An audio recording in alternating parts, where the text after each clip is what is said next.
So, hi guys! Welcome back to another vlog for today's video. Guys, na ipakita sa inyo guys kasi si Auntie Luz nag-iap sa maong liso sa litos guys. So, ipakita na ko sa inyo guys ha. So, babay muna.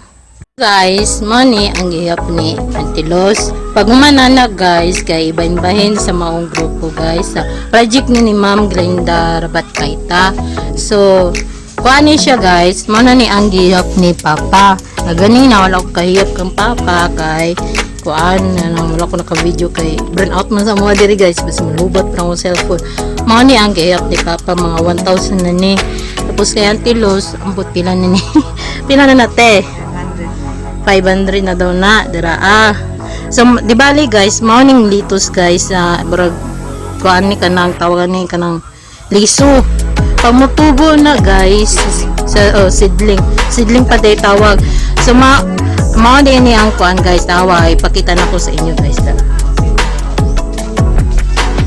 So mao na din ni guys ani mao na ni katong liso sa litos. So mao na ni siya guys.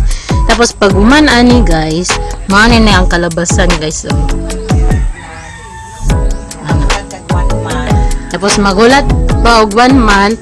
Tapos mo na siya, ma-harvest na siya guys. So explain po sa kono kay wala mo ko kabaluan ni guys. So sa joy kuan ani guys. So nangutan na po ka Auntie Luz sa ikuan sa man ang harvest nun. Tapos sa litos po nung sa deko anana liso yan di ay ko nakabalo na deko guys. So yap tanong pa daw siya guys.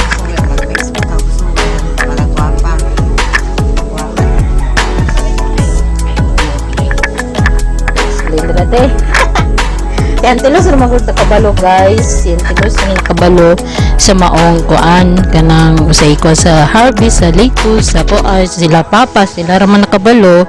So sila na ato ipa-explain nun guys yung sa kuan na guys ha.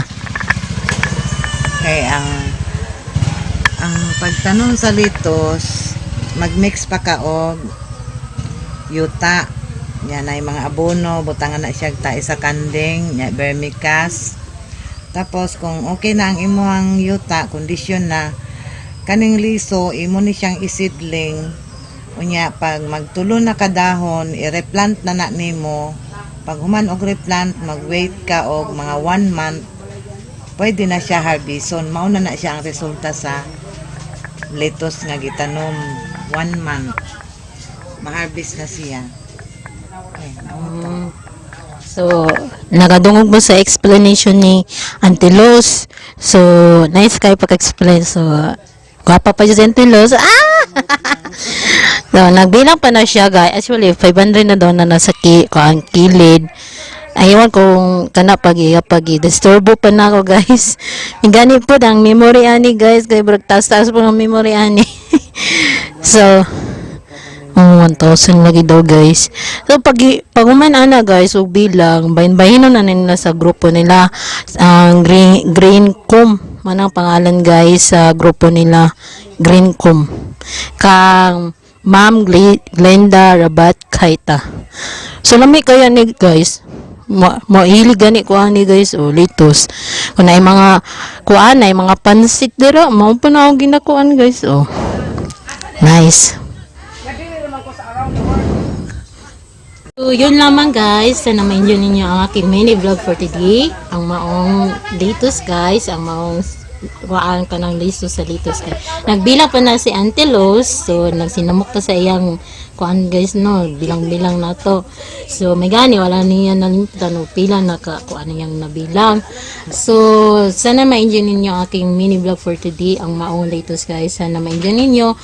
Wag ninyong kalimutan mag-like, subscribe, follow my FB page, Jenny Timpakilaton, and sana makasubscribe naman sa aking YouTube channel guys. So thank you for watching and God bless you guys. Bye bye.